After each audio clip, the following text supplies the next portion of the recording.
welcome to the No Life Digital Podcast, Gaming and Tech and Culture. Today, we have a special episode packed in for you, our Best of 2019 list. This is a list where we discuss all our favorites and our favorite disappointments of the year. So, hang out with us. All these things that we recommend are our own personal opinions. We were not swayed by anything. It's just stuff that we want to chat about and reminisce upon the year. And then we're going to take a couple of weeks of a break, and we'll see you guys next year. So cool. Let's begin. What is up, co-host? Are you ready for your holiday season? Yes. Yeah. Yeah, me too. Me too. Yeah, it's gonna be this weekend alone starts it. True. I just want to get out of here. We delayed our Friendsgiving to be in between Thanksgiving and Christmas. So we're doing our Friendsgiving on Saturday. Oh, okay. That's cool.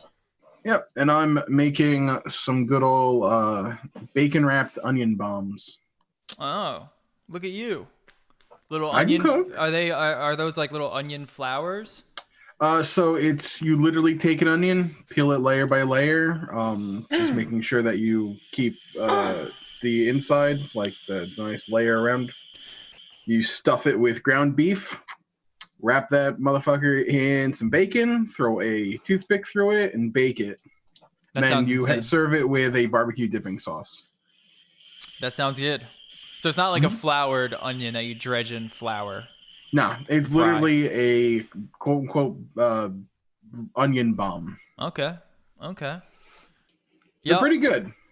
I'm ready for vacation also. And I love Christmas. That's pretty much it. I can't wait to just get cozy with the fam and chill on Christmas. Yeah.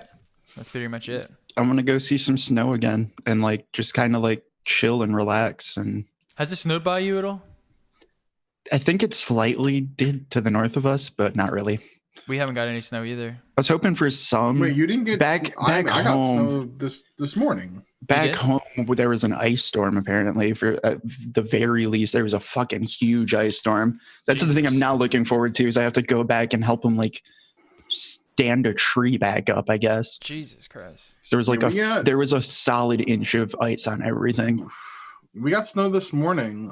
It didn't stick to the roads or anything, but my front lawn was a little white to the point where I decided to walk across it to get to my car, slipped, fell completely, had to go back inside, was 30 minutes late for work because I had to change my entire outfit. My leg is still kind of just rained by us. We didn't get any snow. It was just raining. Yeah, it turned to snow this morning. Interesting. No, we haven't gotten any snow yet. Nothing. Nada. I hope it snows at least by Christmas. I love a white Christmas. True. All right. Let's start our list. So for those listening, these are our categories: favorite album, favorite movie, favorite show series, favorite show and series or series, favorite tech, best new tech and innovation, biggest tech disappointment, company of the year, which could be any company at all, best indie game, biggest game disappointment, favorite game, and then game of the year. And that's pretty much it. And I do want to start out the show. What do you guys think of 2019 in terms of content consumption, being a consumer, being a gamer, being someone who consumes content? What did you think of 2019? Is it fitting that the end of the decade kind of just feels like we rehashed everything from the last 20 years? Yeah, I guess. Yeah. I thought it was a great year for YouTube content and to an extent Twitch content, but a lot of the rest, A lot of it feels like 2019 was the year of nostalgia. Yeah. To a fault. Lots of remakes, lots of remasters in film, TV, gaming. It's every facet of media just felt like it was, how do we take something old and either make it new or just cash grab it? Do you think we're starting to run out of ideas? We've been out of ideas to a point. And I say that because there are some really great things out there that are original, or even if they're not original, they're just more developed versions of things we already have. I look at like Sekiro and Star Wars as kind of the taking that with the Dark Souls model. Yeah. And just pushing them and making them better and doing their own spin on it. Whereas like this whole decade kind of feels like we've just been grasping, especially this year, just grasping. I would say like probably like the last 2 years. Like between the Ghostbusters film that came out and then all of the remakes, Lion King, like all of these films that are just remakes. It's and that's the sad part is like it's safe. That's why they do it. It's safe. You know what you like. You're gonna get what you like, even though you've already gotten it before. But the stuff that's really great is kind of being. It's kind of you have to search for it. I mean, Little Torvo says mildly sporadic and all over the place, but it's been a bit of a blender of new things and old things coming back. I don't mind so much the remakes and the remasters. I think they're pretty cool, especially like some of the ones that we got. Like the Star Wars was pretty cool. Not quite a remake or remaster, but I feel like Star Wars is on a comeback. The Resident Evil game was phenomenal. Yeah, and like the remasters and remakes don't have to be bad. As long as they do it's just boring as fuck. As long as they do something where it leads to something new. So take for instance, like we had the Crash Bandicoot like remaster of the first 3 games. Now there's talk of a new Crash Bandicoot coming, which might not have come if we didn't have that. Right. The fact that we might get something new out of that means I can't be as mad that we have it because it brought a new generation into the fold that are now going to say, oh, I'll buy a new Crash game. Whereas if they had just come out and gone, new Crash Bandicoot, people who like are like younger than us might have gone, who's Crash Bandicoot? I mean, yeah, okay, I kind of agree with that, but that's still like you're still an argument if you're lost in nostalgia, I guess, because that still does just kind of suck to me of just like, no, I it's 2019. I think games should be past Crash Bandicoot at this point, honestly. Yeah, I don't care if there's a new Crash Bandicoot personally. I want something that's actually genuinely new, and it's been a bad year for that. Yeah, there's been a lot of rehashing, and most of the rehashing has been sort of whack, and it's okay though, because I'm not someone who, as long as the experience is new, I don't mind so much using older IP. But I agree with that, but like that's so hard to do because that's the issue with entrenched IPs, where it's like if you make a new Crash Bandicoot, it has to feel like Crash Bandicoot. I don't want a new Crash Bandicoot. I want something completely new. Yeah. Like with an old IP, you still have to have it fit into that mold or framework of what makes it that IP, which in some cases can be really good. But I think I don't know, dude. I don't want all these new old stock games, dude. It's like that and a lot of tech too, where it's like, cool, we got new AirPods this year. Like that's awesome, but I want like when AirPods first came out so I can dumpster them again. Like I want that every year, not like rehashed. Yeah, I don't want version 2. I want a new version 1 every year.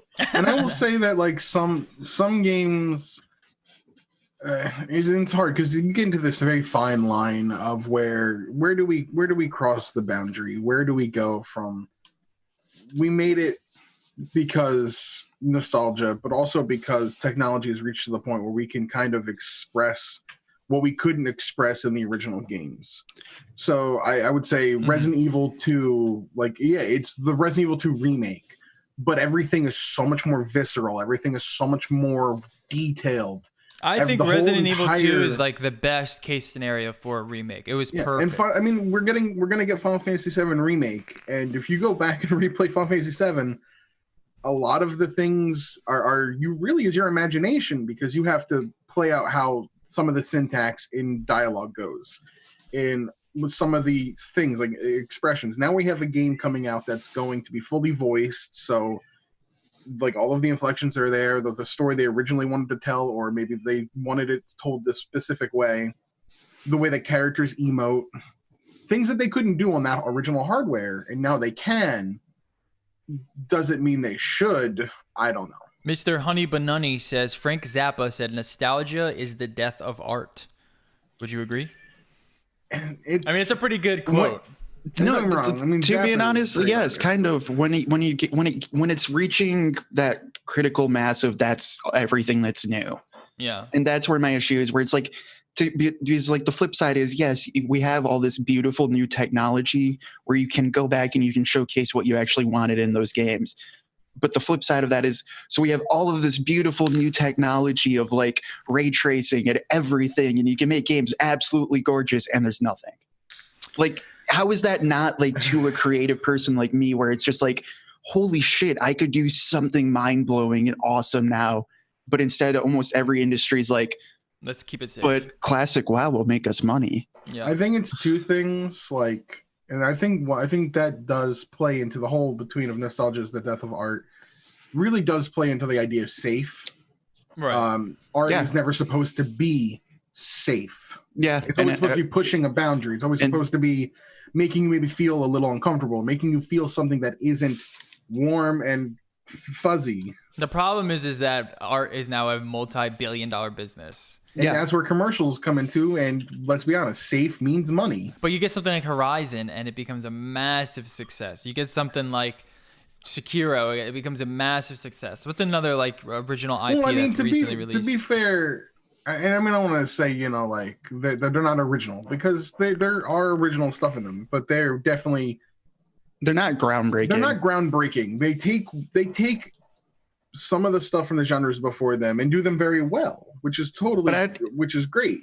I would even I'd much rather take that than another remake or sequel, honestly. Yeah, you're not. I mean, like, I'm more something... okay with, like, that's the shitty part is where we're at for me is like I'm asking for movie sequels now, I guess, because I just don't want a movie from 1940. Yeah, and it's like you know, you're only going to get something groundbreaking every like 10 to 20 years, you know, that really pushes things. So you're going to get those incremental sort of things that they take an idea and they make it new. And I much rather have like that than the original rehash. Dark Souls this decade. That was, I don't want to say it was groundbreaking. It was groundbreaking. It definitely pushed the idea of video games and difficulty, and where art and difficulty and skill level. Yeah. Because skill level in video games before that was kind of like, one, how well is your multiplayer skill level? Or two, how well is your high score in a game that you track, that kind of thing. Yeah. Where instead this game pushed you going, well, how is your skill level? Because we're not going to give you difficulty options.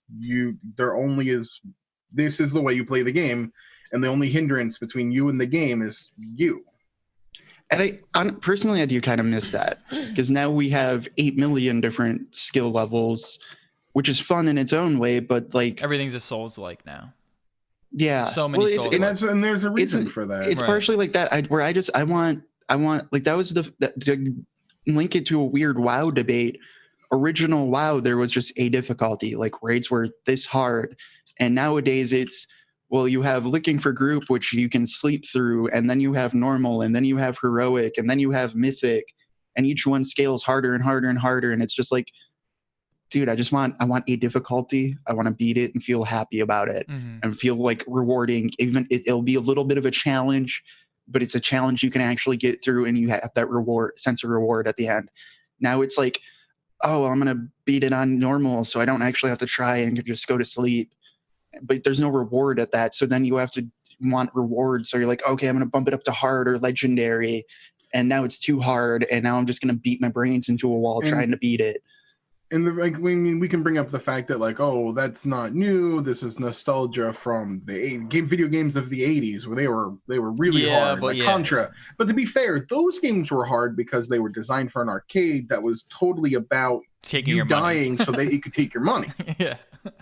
That was the whole purpose of a game being very difficult in the 80s. Wasn't to challenge players. It was to get quarters. I blame Halo for the rechargeable health. I mean, it really, after Halo came out, everyone had rechargeable health in every fucking game. No, the original Halo didn't have rechargeable health. It had rechargeable shields, but you still had a health bar. You could still get a health pack, though. Well, yeah, of course. Yeah, but the rechargeable shield. I mean, Doom that's the had same health thing. packs. Yeah, I mean, just the rechargeable shield where you do nothing and you get your health back. I mean, after Which then Halo, everyone took exploded- that idea. Which then exploded into every single Uncharted kind of Everything, game. Like yeah. every action game had that. Yeah. All right. Well, what do you guys think was like? Well, how would you rate 2019 in terms of content? Not just gaming either. And like, we'll talk about music in a second, but just in terms of like all together, what would you rate it? Would you rate it high? You don't have to give it a number, but would you rate it highly, or would you say it's more mediocre or more just poor, like a poor year of content? It's like a 6.5. It felt to me, it felt like there was a really lot. good. but- There were some really good things, but when I look back and try to really think about this year, It's hard to compare against I last start to year. grasp at straws. It's hard I to start compare against last year.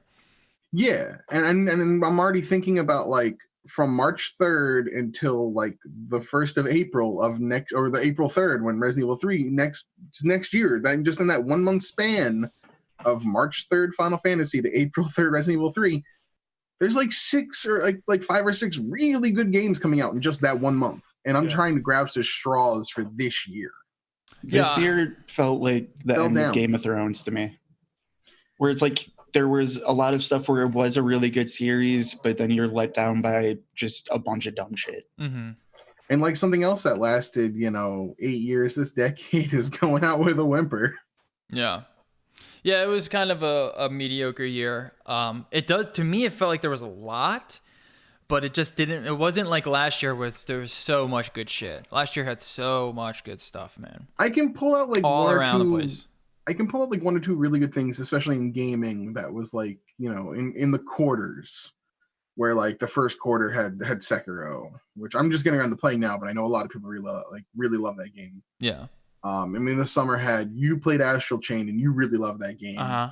And I'm still getting around to getting that one done, probably after Sekiro.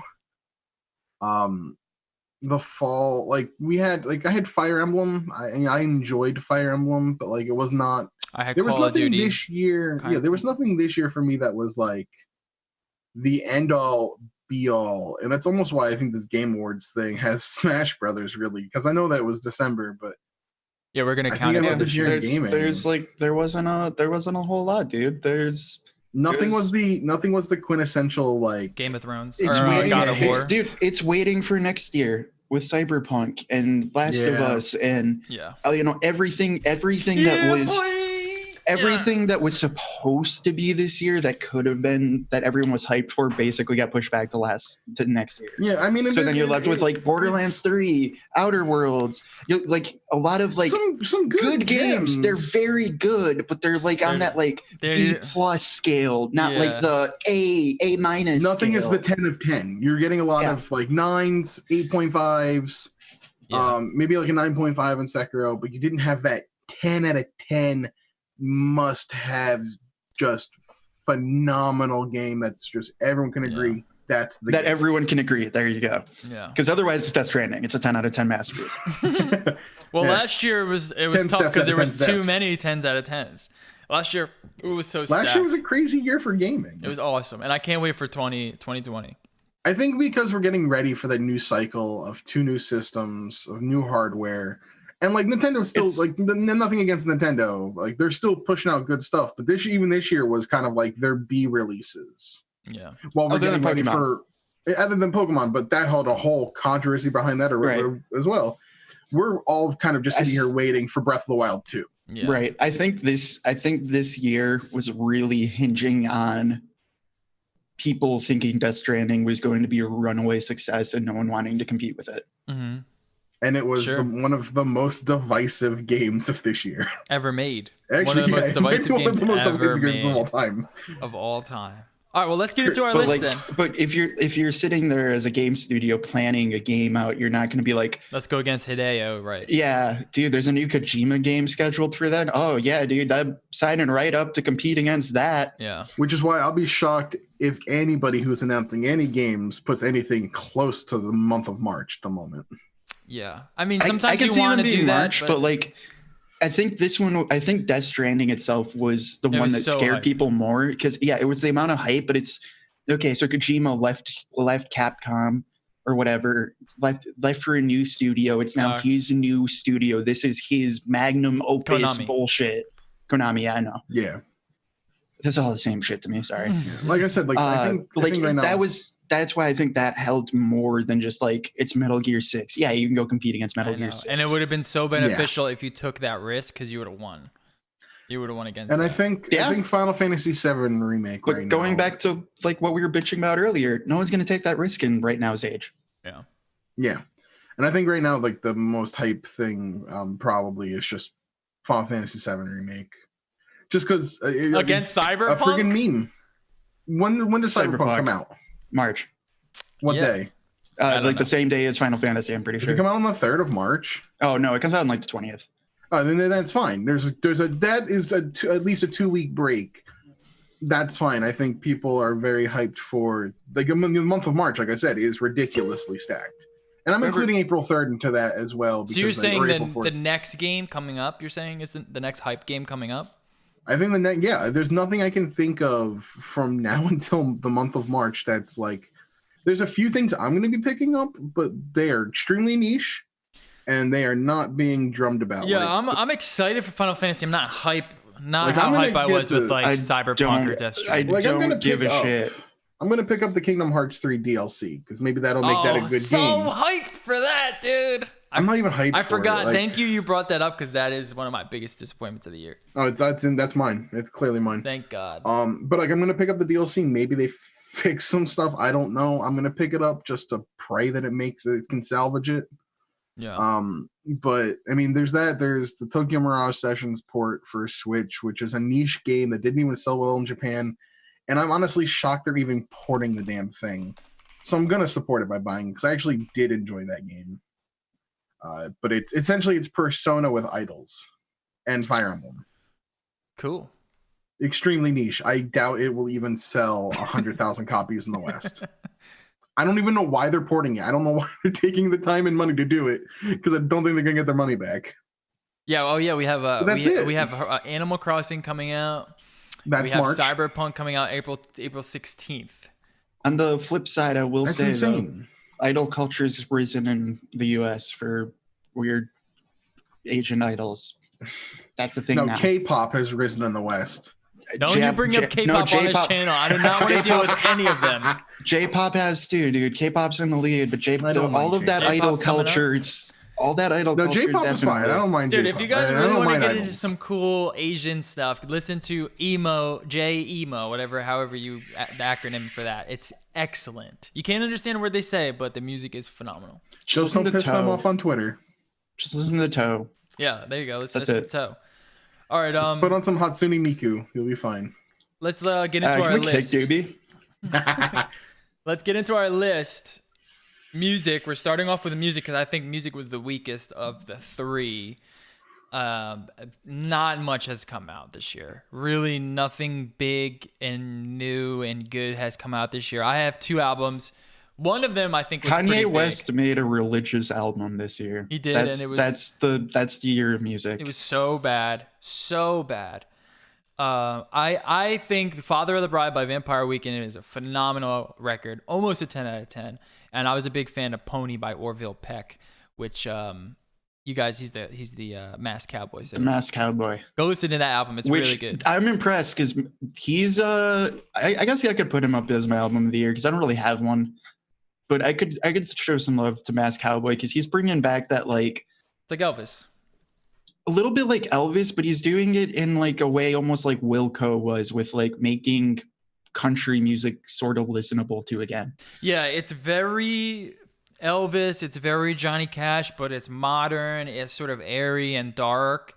It deals with a lot of like masculinity stuff, and it deals with a lot of like sexuality. But it's it's a really great album. He's a phenomenal voice. And if you listen to his live stuff, it's really fun. Like super fun live music. They're excellent musicians. And I really enjoyed his album. I don't know what I would rate it. I'm not going to give it a 10 out of 10. I think Father of the Bride is a far better album. But it is a good listen. There just wasn't too much stuff this year. Especially like I listened to a lot of rap music. Nothing good came out of rap this year. Nothing. The way I see music this year is like one of my favorite albums that came out was two artists I like, Laura Stevenson from Laura Stevenson and the Cans, and my idol Jeff Rosenstock. They made a Neil Diamond cover album. Okay. Like music didn't have a lot of bangers this year. I'm sorry. Yeah, it was a week out. It was a week year for music. I only have two. I only put one in there, but I did remember another one. Anamanaguchi finally put out USA, which they've been working on for like 6 years now. What kind of music? I've never heard them before. They are Chiptune? they originally started as chiptune. They've evolved more into like dance and pop. Okay. We're still with the chiptune sound, but As it's no one longer does. specifically only chiptunes. I've seen them live. They are a very fun live band. And USA has some really, really good songs on it. And the album itself, like in general, like from beginning to end, is not. I don't even think it's their strongest work.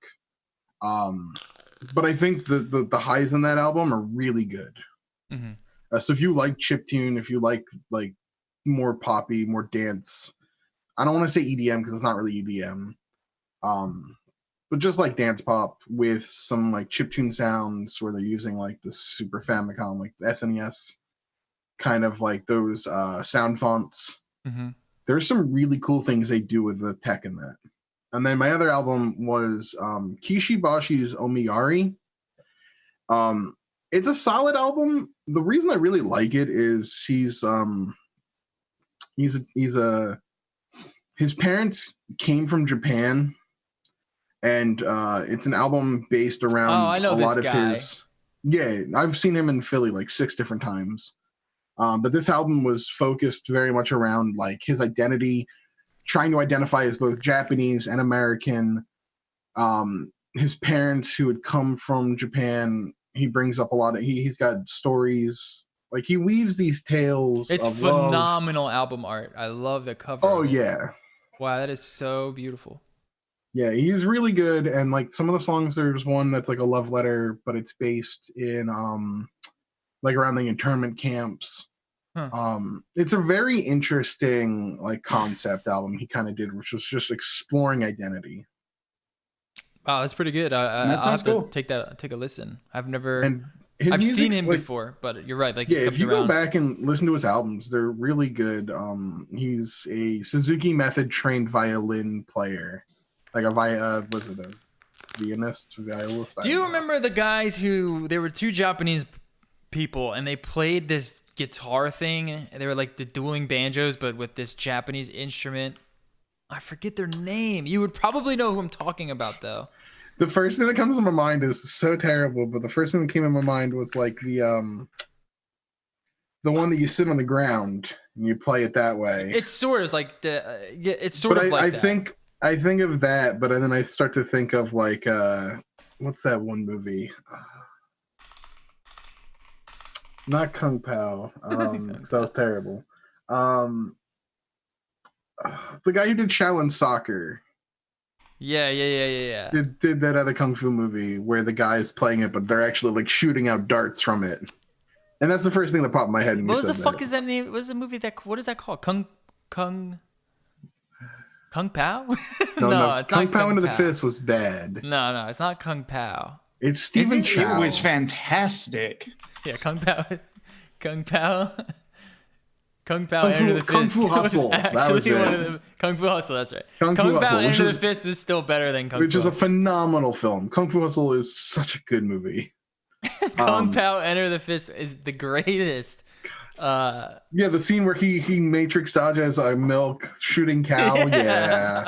God damn it. God, I need to watch that again. Yoshida Brothers. Yo, shout out to Emmy89. That's exactly who it is. I'm so happy. Okay, You yeah. fucking remember that. The Yoshida Brothers.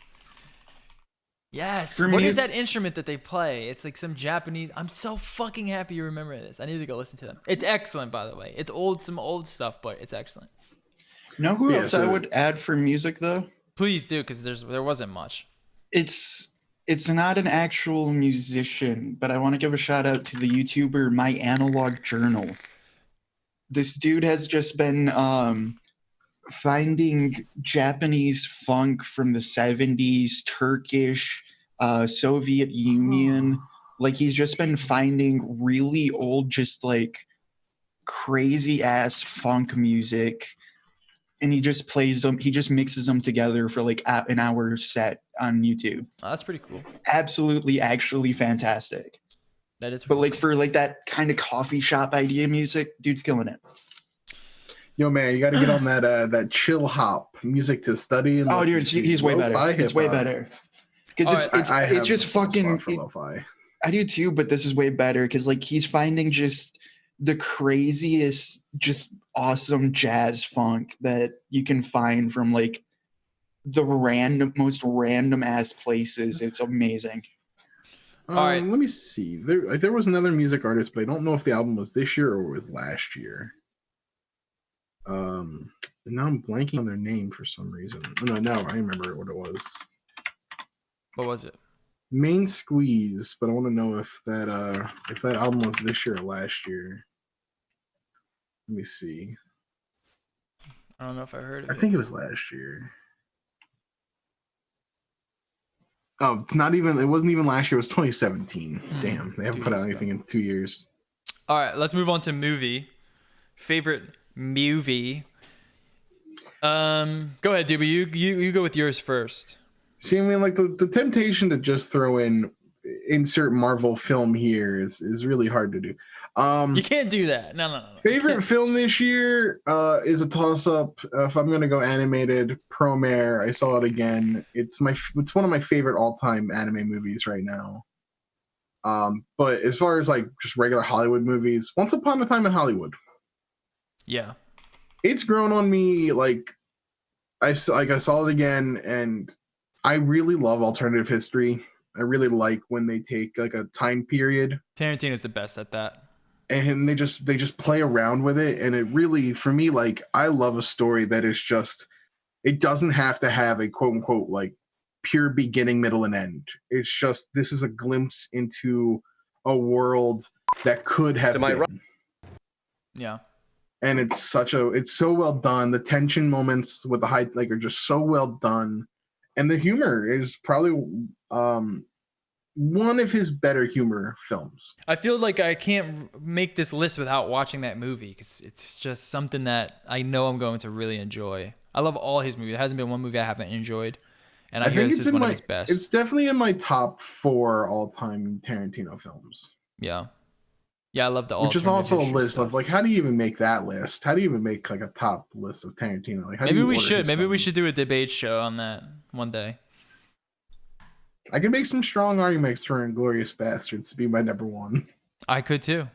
But Django Unchained might be my number 1 too, because that is. Dude, there's so many good ones. Ooh, that's a powerful movie.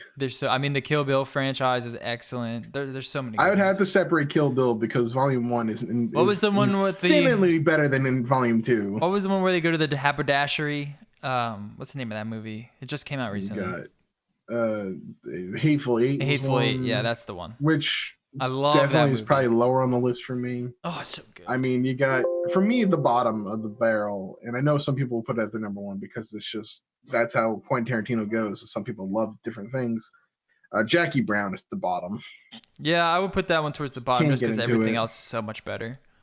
And where do you put All right, we can't get into this now. We can't get into Pulp Fiction. Like, where do you put Reservoir Dogs? Yeah, that's what I'm saying. You can't get into it. It's a debate. It's a debate. But I can see Once Upon a Time in Hollywood. I feel like I can't complete this list without seeing it. But my favorite. And all of the actors in that movie do a great job at their roles. I mean, you have fucking DiCaprio bouncing off Brad Pitt, Bad Pitt. You have Amelia Hirsch. Mm-hmm. You remember him? Yeah. He plays Roman Polanski. Wow, that's awesome. Which is so weird, but it works. So my favorite movies. First one, I have 2. I can't pick between them, but it's Parasite, the Korean movie. It's just so fucking good. I can't talk about it without spoiling anything, but this movie about class warfare and oh god, it's such a good movie, and the way they do it with this house and these odd jobs. I mean, it's just fucking phenomenal. See, I'm gonna say real quick, I love and it's a horror movie, right? No, not really. No, not really. It's horror in the same way that the way that like Get Out was. I was gonna say like Get Out. Yeah, it's not scary, but it's like a kind of a terrifying disposition. So a thriller, Yeah, it's more of a thriller. Yeah, a suspense thriller. but there's a lot more Which- comedy beats. You know what I mean? Like it's not scary. It's just it's a ride. You're definitely on a ride. They definitely build tension really well. Oh yeah. See, I like that. And I like when those kinds of films take those moments of tension and put a message behind them, which Yes. is what like horror movies originally were doing. Exactly. Being a message. They weren't choreography films. Right, and that's exactly what this is. It's almost like a tribute to the old horror film ideology, but the idea, like the entire idea of the plot, is so smart, and they deliver the message beautifully. It's funny, the actors are great, and it's a little fantastical in the idea, but it is still something that you could kind of see actually happening. And it's just fucking phenomenal. And I had no idea what I was getting into. I thought it was going to be an actual horror film, and it's not. It takes a bunch of different turns. Excellent. Actually, in fact, and it might actually be my movie of the year, because there's a certain point where you're like, holy shit, I'm not watching a movie that I thought I was watching. I'm watching something completely different. And they do this insane sort of trick with the plot that your mind just explodes. You're like, oh my God, this is not what I expected in the best way possible. And then the second one is The Irishman. I mean, you got De Niro, you got Scorsese, you got fucking Al Pacino, you got Danny DeVito playing his best role he's ever played, other than Frank on It's Always Sunny. And, or no, I'm sorry, not Danny DeVito. Not Danny DeVito. What's his name? Joe Pesci. You have Joe Pesci playing the best role he's ever played, and he does not play Frank in It's Always Sunny. But Joe Pesci plays the best role. This whole cast, and it's just this fucking 4-hour long, mob movie that Scorsese just like cared after for 6-7 years, or maybe it was even longer than that. And it's just an excellent movie if you like mob movies. If not, then don't watch it because it's fucking 4 hours long. And that's it. Those are my two favorite movies this year. It's the cast and director of Goodfellas. Yeah. Which is one of the best mob movies ever made, making another mob movie. Yeah, and if I were to compare the two, I don't know, because The Irishman seems more as like him saying goodbye to the mob genre, where Goodfellas is more like hello to the mob genre, even though it wasn't his first mob movie. So it does feel different in that sense, but I really enjoyed it. I don't know where I would rank him for, even I even think maybe that The Departed is a better movie, but it is an excellent movie this year. And there really wasn't too many movies that, like, I didn't really like Us from Jordan Peele. I didn't think that was that great. I didn't really like Sorry to Bother You. I didn't really like, what were some of the other ones that I saw? I mean, those are the two biggest standouts, the ones that I think about later. And then go ahead, Jerry. You got a movie? I just put The Russian Five, which is a hockey movie. Is it a documentary? Yes, it is. It's a documentary about the Russian Five 1990s Detroit Red Wings era. It's really good, and it's actually moving, and I think more people would like it outside of hockey because it is just like storytelling of that era and those people. Because that was basically bringing over 5 Russian-born players during the fall of the Soviet Union. Oh, that's pretty cool. Like the start of the end of the Soviet Union. So like the first one is literally them like half breaking out Sergei Fedorov, who they did draft and then started talking to him and snuck him out of a hockey tournament in Vancouver, British Columbia, to like extradite to the US for safety, basically. Well, that's pretty rad. It was pretty good, actually. It's a really well done little indie documentary. I enjoyed it quite a bit, but I also haven't seen a lot of movies, unfortunately, this year. Well, maybe we should talk about favorite documentary. I don't know if I have one this year. That one's on the top of my list for documentaries, but I'm biased. Doobie, what about you? Do you have any favorite documentaries from this year? None that I can really remember. I didn't watch really any documentaries. I just keep up with like Classic Gaming Quarterly on YouTube, where they put up. So you're not a doc guy. You're not a doc. And unless it finds something that really catches my attention, or like is something I'm like I really want to watch. Like some of my favorite documentaries have been like Indie Game, the movie was really good. That was a good one. Helvetica, I think it was Helvetica. You like that? Dude, anything to do like fonts? That's a really interesting deep dive into I'm so like, happy you that said world. that because I remember putting that on it and Kate being like, "Why the fuck are you watching was anything about good. fonts?" That movie's like 3 or 4 years old. It I is know, great, but though. those It is are the good. kinds of documentaries I like because they have to catch something that Interesting. really No, that gets my came out interest. after Euro Dreams of Sushi and that whole Yes. Yep. era of documentary making. The golden age of documentaries, man. Now everywhere there's a fucking Now there's documentary. everything on Netflix, and sometimes I mean, like, I have to find something that really catches my eye. I'm not just gonna watch a random thing on a random subject I don't really care about. Yeah. Yeah, I don't know. I really enjoyed the fucking Fire Festival documentary. I thought that was a fucking ride. I really didn't know too much about what happened there, other than there was a disaster, and the documentary was done pretty well. Which The one Great did Hack you was see? good. Because there were two of them. So I saw both of them. I did watch both of them. I didn't watch fully the one on Netflix. I fully watched the one on Hulu. I will say, I think the Fire Festival having two documentaries is a really interesting look at how It was, yeah. a documentary is not a unbiased thing. Yeah, it's a story. They tell a story. Because a lot of yeah. people go into like a documentary thinking, "Oh, this isn't biased. This is the truth as is, as it's told." When it's no, there's a narrative being told, Yeah. and And those are two very different narratives. They were two very different narratives that painted people in very different lights. Yeah. Oh yeah, the R. Kelly documentary, the R. Kelly series, that was pretty insane. All right, well, instead of going to the next one, which is Well, favorite I will show. Go I ahead. haven't seen it yet, but one that I want to see that would count as mockumentary, I guess. I'm really still have to see Mr. America. Oh yes, I haven't seen that either. I haven't seen I that yet really either. need to see that I hear it's amazing. because that's the whole that's following the story of Tim Heidecker of the world he's created from On cinema. on cinema at the cinema, aka fake Roger Ebert over And this here. is after his fake trial. After the fucking 6-hour long fake trial that he completely made about burning down or not burning down, fucking He killed killing like 30 kids at a fake music festival with vapes. poison vapes. Yeah, the trial is amazing. I will say mockumentaries. This is still all the are same some of character. The best. Mockumentaries are some of the best films. They are. You can go back all the way back to Spinal Tap, and then you have the classic like Best in Show, A Mighty Wind. Find me a good mockumentary, and I'm in. Yeah.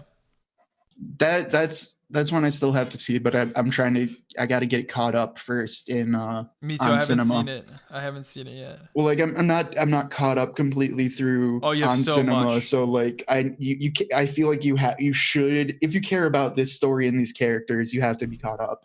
Yeah, you there's so much that you're kind of missing out on right now if you haven't caught up. It's pretty good. I'm through most of it. I just got like a couple of days of binging worth to watch it. Yeah. All right, I want to talk about. I don't know if you guys have read any books this year, but I did want to talk about a couple of my favorite books. One didn't come out this year, but we didn't talk about it last year, and I read it towards the tail end of 2018. I started reading it. Small Fry by Lisa Brennan Jobs, who is Steve Jobs' daughter, and it's just like a memoir about her life and kind of what she went through as his daughter and how much of a fucking prick he was. And it doesn't like attack him in any way, but it's just a very visceral look at what his home life was like and how he treated his daughter, how he treated his daughter's mother, and very, very fascinating. It really kind of like, it really kind of like puts to light these like giant figures that we have in our heads. Excellent read. She's an excellent writer too. It's the cost of drugs and ambition, dude. Yeah. I mean, she did a really good job at opening up on that. And also a book that I've started reading recently, which has been phenomenal, is Fentanyl Inc. by Ben Westhoff. And about halfway through it, man, if you want to know one of the craziest stories about, I'm a big nonfiction reader, but if you want to know one of the craziest stories about drugs in this country, the one that's going on right now with fentanyl and Chinese chemical warfare, read that book. It is insane. It's insane what's going on. So those are two books that I want to recommend. I don't know if you guys have any books that you wanted to recommend. My book of the year is Winds of Winter by George R.R. Martin, for not coming out this year, and hopefully will come out next year. Thank you for providing enough reading through 50 million goddamn articles I get every single day of every single fucking rumor of it might be coming out now. I don't follow book releases. I guess kind of just, I don't know when books come out. I kind of just find books. I have downloaded. I need to read them. I have the ebook form. What was that movie that came out? Annihilation with Natalie Portman. I don't know. Right? Wasn't that a movie? I thought you were talking about fucking Resident Evil. I don't know. No. There was like, but it's based on a book series. Or was that Mortal Kombat? That was Mortal Kombat. Yeah, wasn't that? Mortal Kombat. The second one. There was the second one. It was the really bad one. But there was the really great one. There was a movie that came out with Natalie Portman. I thought the idea was neat, and then I found out it was based on a book, and which actually is 3 books. So I picked those up, but I'm going to read them. They're kind of Annihilation is a movie with Natalie Portman that came out last year. Yeah, but it's based on a book. Well, that one's based on the first book, but it's actually I think there's 3 books in the series. Wow, I got some good reviews. What, the movie? Yeah, it's an 88. Yeah, but apparently I've heard the books better. So. Yeah, but isn't that always the case? It pretty much always is. I don't know why people say that. The book is always better because you read the book and in your head you make up the movie. Of course it's going to be better. And then they change things as well. But and the book, of course, is 3 books, so it's more open-ended than the movie is. All right. Favorite show series? I'm going to start with 2 series that you guys need to watch if you haven't watched anything at all. It's Succession on HBO. It's one of the best shows to ever come out. It's by Adam McKay.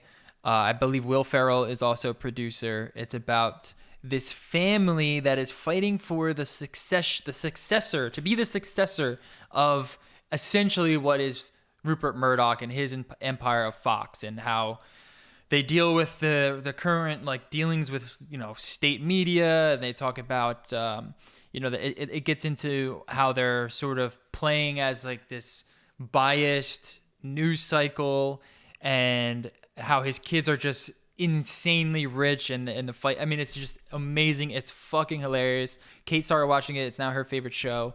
And then the second one is both mine and Kate's favorite show. And this last season was amazing. It's Handmaid's Tale. If you haven't watched Handmaid's Tale, you have to watch it. If there's any show that you should watch, it's definitely Handmaid's Tale. It's fucking amazing. So those are my 2 favorite series this year.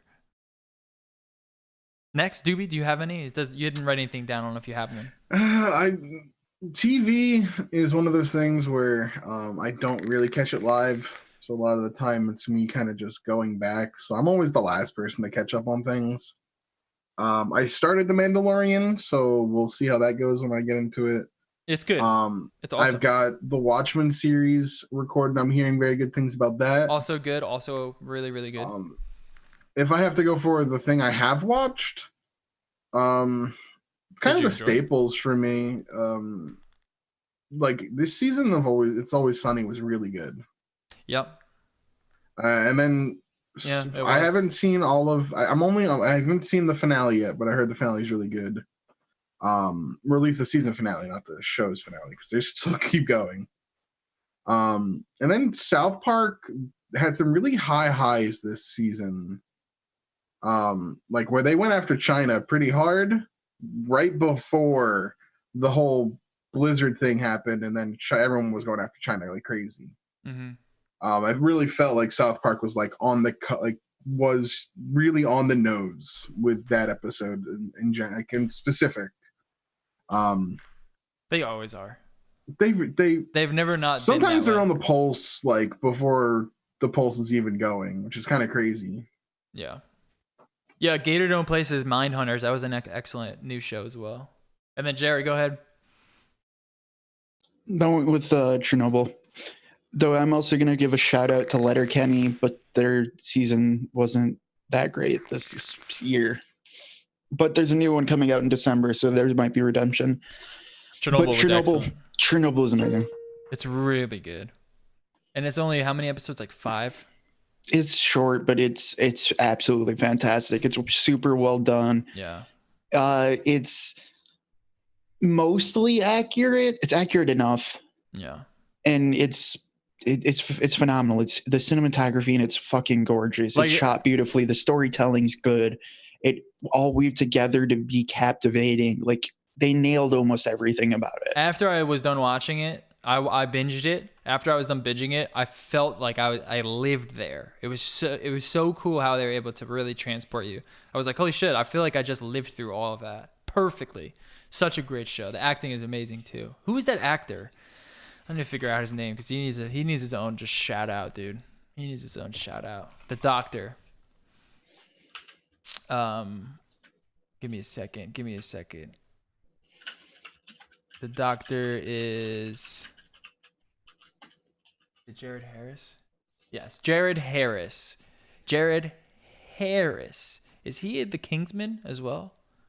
No, he's not. Wow, he looks just like him. All these Euro guys look the same. All right. Best tech. We're getting into tech. Here we go, baby. We're getting into tech. We're starting to heat things up. I have a few. The iPad Pro is one. The new iPad Pro. Very, very happy with it. Probably one of my favorite pieces of tech that I've picked The new up in a long iPad time. Pro that was your also pick last year. Yeah, I have to pick it again. Has there been an update since then? No. We're talking about the new one, right?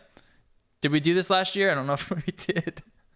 I'm pretty sure you did because you had it in Vegas, which was in November last year. Yeah. So yeah, definitely my 2 years in a row. I fucking love it, man. I use it so often, and I just want people to fucking buy. I want more iPad stuff. The next would be the AirPod Pros. Very happy with them. Being able to have noise cancellation, just plop them in. Very happy with that. And then the Canon EOS R has been a surprising favorite tech. I didn't know if I wanted to put it on this list because it's not the camera that I use all the time, but it is certainly one of my favorite things to carry with me, especially when I'm traveling. It kind of just the Canon ecosystem is just so good to invite you to use it. It's very different from Sony, which kind of is seen more like just a tool. And that's pretty much it. I mean, there wasn't too much stuff this year that really got me hype other than the camera and then the AirPod Pros, I guess. Yeah. What about you, Jerry? I just went with Fuji X-T30 because that did come out this year. That came out in like February, and it's still rated as the best camera in its price bracket. So yeah, you were pretty hyped when you got that. I'm still very happy with it. It's still awesome. It's still an amazing camera for under $1,000. If it had a flippy screen, it'd be unbeatable. Then the other thing I really got to give a shout out to is Wise Cams because they're still killing it, and for under $20, they're just a ton of fun. For just little tiny, what was dinky that video security that cameras. you put on the Discord? It's just some random fucking thing outside. I was watching. I was like, "Is this like some like haunted footage that you're showing me?" No, it is like, dude, okay, that's what it can do for fucking. I got one for $15 because it was on lightning sale. Like, dude, they're fun. Yeah.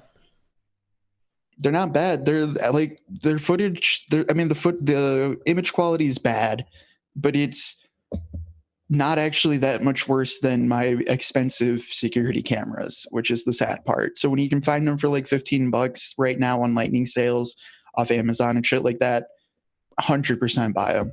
You know what's crazy is like when you look into security systems, the price from like crappy video quality to like nice video quality, the price is like 10 times as much. It's pretty crazy. And I don't know why. I don't know why that is. And you have to Doobie- spend like $1,000 to get good video quality. Yeah. You just have to go buy a camera and put it on a. That's basically what it is. Yeah, like you have to just go buy like a cheap Canon M6 and get an Elgato Steam Link, and that's like their cheapest entry into anything good footage. Yeah, that's basically what it is. And I don't know why there is no in between there. It doesn't make any sense. And then Doobie, you have the Galaxy Note 10 Plus, the Galaxy man over here, Samsung guy. It's a marked improvement over the Note 8. And that, I mean, it's done me very well. The expandable storage, the fact that the battery is really good on it, and the charge time is super short. I think last night, I was at like 14%. I plugged it in, went and brushed my teeth, and came back, and it was at like 22. Yeah. Just it charges very quickly.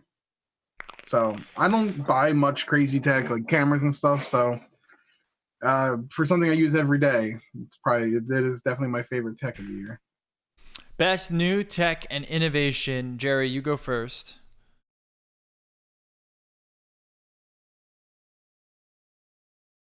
Okay. I went with the fact that 6K cameras are becoming like just feasible. Everyone and their mother is coming out with a 6K camera now for like under $5,000, which that's kind of a big deal and kind of cool. Yeah. Like seeing those actually becoming more towards the mainstream consumerism instead of just a souped up weird fake Airy or some shit like that. Like that's actually pretty cool. Like Panasonic's got one, Blackmagic's got one. Yeah. The Z Cam's got one. There's rumors of another Panasonic. There's rumors of a Fuji. Like Sony's got to be working on one. They're all working on one. They also have their FS9 now. Like that's Canon's got one technically, but I wouldn't say it's in the same space as all of these cheap ones. Like that's cool to see that that's really starting to come a thing. DX is gonna have that too. It's like yeah, standard but now. that'll still be way more expensive. Yeah. Like I'm talking like under $5,000, not $15,000. No, it'll be around $5,000. But yeah, it's starting to slowly happen, and that's kind of cool to see some actual slowly but surely improvements in the the camera space, where just last year you had cameras releasing with 720p as your only slow frame rate option. Yeah. And now you can go buy a 6K camera for the same price. That's cool to see at least some innovation happening there still, because everyone's been really failing with getting sensor sizes and silicon sizes to actually have upgrades and improvements that people are asking for. Mm-hmm. Yeah, I definitely want to get into that. What's your next one? Yeah.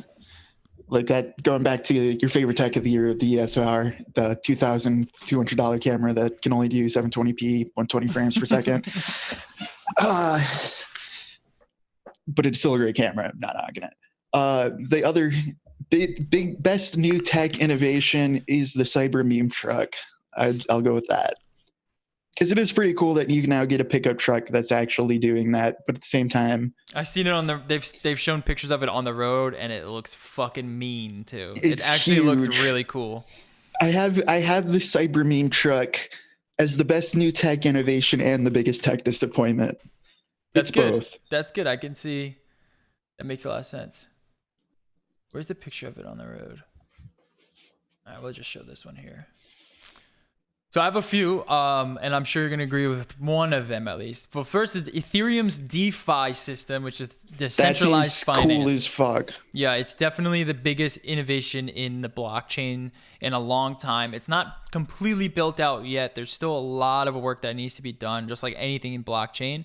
But this is definitely something that a lot of people are like, all right, Ethereum is making a lot more headway than Bitcoin. Bitcoin's having its own sort of like mutiny going on. There's a lot of like arguing about how to upgrade Bitcoin, on where to take Bitcoin, if they should be marketing Bitcoin. Ethereum, it's basically a company. It's basically a platform that's running it. It's not like this open source thing. So with that, they're able to really add upgrades and do things that Bitcoin can't. And one of the biggest spaces is decentralized finance. And I think we're going to see a lot more. Santander, my bank of choice right now, just added DeFi to their loans. They're adding DeFi loans on there. DeFi lending is going to be huge. So this is really cool innovation that I think is going to pan out quite soon. Next is the AMD CPUs. I'm sure you agree. They've just been they've just been housing. They fucking Intel. killed it. They killed Housing it. Intel. And the sad part is they're very, very fucking good, but they're not actually, they're nothing amazing. They're nothing like super, huge performance upgrades. Even some of them on the lower end arguably are worse for gaming, for example. Right. But it's how they figured to make pricing actually matter. But on top of that, it's like, okay, they figured out that just gaming performance isn't all performance. Right. They decided to make the best all-arounder. And they killed it. And that's what a lot of people are looking for right now is, yes, they want to be able to play games, but basically games are GPU heavy, right? All you really need is like a couple of really strong cores and you're good to go. But a lot of these kids now are streaming. They're creating Photoshop. They're creating videos. They need a CPU that's able to do that shit quickly. And Intel had a bunch of stuff that was appealing just at a way higher price point. And they've just been lagging behind and their prices were too high, and AMD came in and capitalized on that and just destroyed them this year. Destroyed them. Wasn't even close. And it's still not close. Intel's basically given up the lead. They said, look, we don't want to be the leader in CPUs anymore. So go ahead, AMD, run away with it. Which sucks in the long run because I do want that competition. We're still not getting that competition. Nonetheless, it is nice to see that at least they are pushing each other, if that's the case. And then the next one is Apple Arcade. You guys know me. I'm a huge mobile gaming advocate. While I might not play every single game under the sun on mobile, I love mobile gaming and I want it to succeed more so than the Nintendo Switch. I don't want to have to carry a Switch around. I just want to do it on my fucking phone. Apple Arcade is the next step in that. It's actually allowing these game developers to not create fucking, microtransaction trash, clickbait garbage anymore. They're saying, look, we'll give you some fucking money to make your game. Just make a good game. And that's it. And you pay a small, tiny fee. Every game that I've played on there has been really cool. Sayonara Hearts is being nominated for many awards this year, and it's an excellent little mobile game. There was a game that I played where you fix things. You play as this little repair chick, and you go around to people, and you just it's a puzzle game, and you just fix it. I mean, it's just super fun little games that you just download on your phone, and they've all been really fun. You don't have to worry about any microtransactions, nothing like that. And I think that's going to really help out this mobile market. I hope it does. I'm not 100% certain a lot of developers are going to want to go this route, but we'll see. It is one of my favorite new things that has come out this year in tech. And Doobie doesn't have any. Do you still have any now that we talked? Still? Nothing? All right, no worries. Biggest tech disappointment. I'll start with the X Pro 3. This is the Fuji camera with the flip down screen. And I love Fuji. I've always loved Fuji. I still do want a Fuji camera. This was one that I was seriously considering when we heard rumors. And then it comes out. It has the rangefinder type body. It has pretty much everything that I need in a photo camera. It's got Fuji's amazing colors, except it has one fatal flaw, and it's that the screen, you can only use it by flipping it down like this. And it's just such a disappointment because if they would have just kept a regular screen on there, I would have absolutely bought this. I would have bought into the Fuji ecosystem. This would have been my primary just stills travel camera. It would replace my RX 100. And because just of do this, that with an XT3. I might. I was thinking about it. Or wait till the XT4. I'm just gonna wait and see what they have going on. We got a new year coming up, so we'll see. I think that's part of the biggest disappointment of that too. Is if you are a professional photographer, this is actually a fantastic camera. Just because it's pure titanium, it's fucking bulletproof. I mean, it's a great camera, if you're going into wars, screen. If you're going into war zones, this is the camera for you. Everyone else, just buy an XT3. It's a better camera.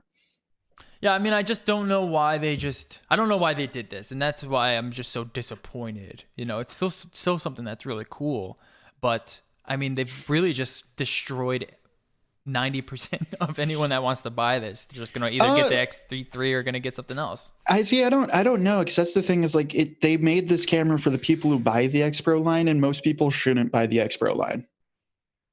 Honestly. Well, there's a few different things that they do. I mean, the rangefinder OVF thing is cool. The size is nice. It's just that sort of rangefinder, it's just like the cheaper Leica, really, is what what it tries to be, and you can't really do that with a screen that only flips down. It's just like a head scratcher. It's a head scratcher, and it's I mean, disappointing. you can, you just don't like it. The camera is not for you, and that's fine to me. Like this camera is super fucking niche. Yeah. That's why it's a disappointment. But like for those niche people, I've heard just as many people say they absolutely love it. Oh yeah, what I I'm mean? sure. It's the same people that buy the Leica with no screen. They say that they spend $6,000 on a camera with no screen. Right. They say they There love is it. there is a lot of those people who do just want that no chimping dream. Like I don't care about it. To me, just buy an XT3. Yeah. And the XT3 is $1,300, $1,200 versus this one that's fucking $2,000. Like this is made for I don't a know who it's small made for. set of photojournalists who work in war zones, basically, and that's it. Yeah. I mean, I don't even think that they're gonna buy it. You want to Oh, be dude, able they to. actually You want to be no. able to. chip. Fuji's huge. No, Fuji's huge for those guys.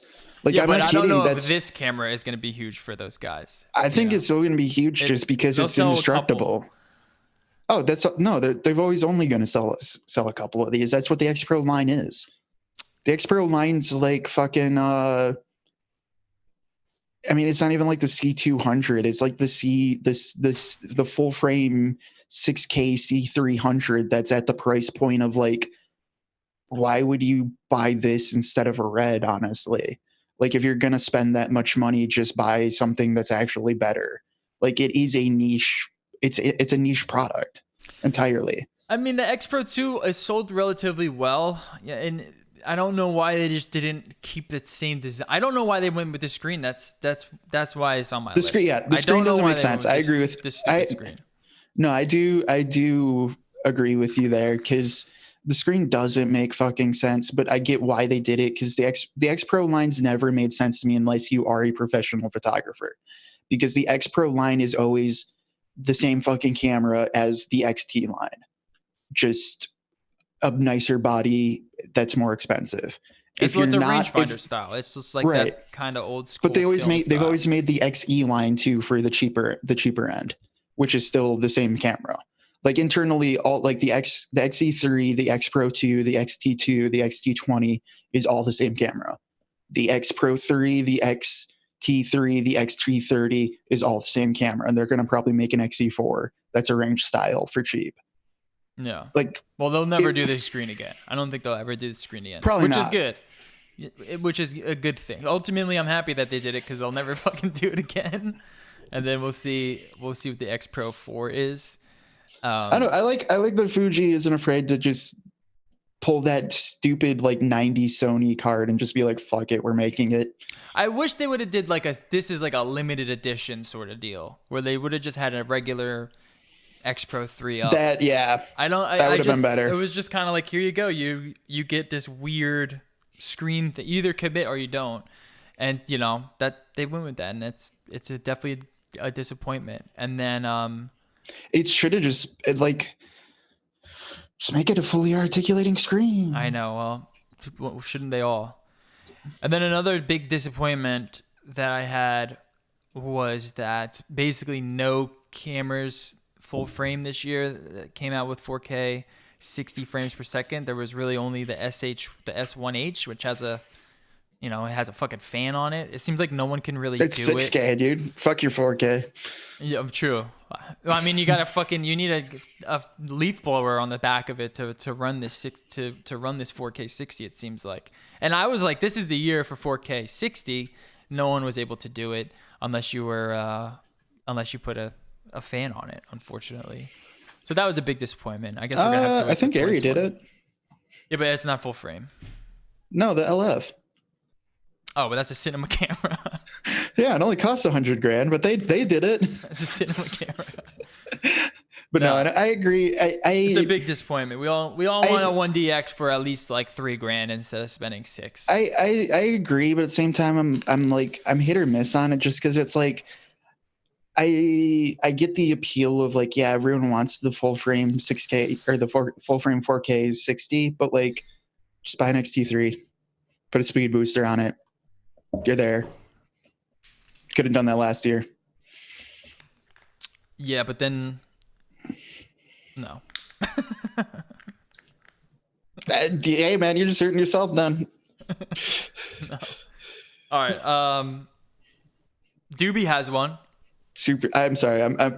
I know it's because I'm went You're a Fuji fan. You're a Fuji shill now. I'm a Fuji shill We now, did but not get paid by Fuji. I don't know if Jerry does. I'm half a Fuji shill fanboy just because like Super 35 Master Race. Fuck your full frame. I don't care. Nah, you'll come around soon. I was that way for a while. I'll come around when I can afford a fucking $3,000 piece of glass every month. True. You'll come around. All right, and Doobie. then for the sole reason of using 1.2 bokeh, which is absolutely useless in 90% of situations.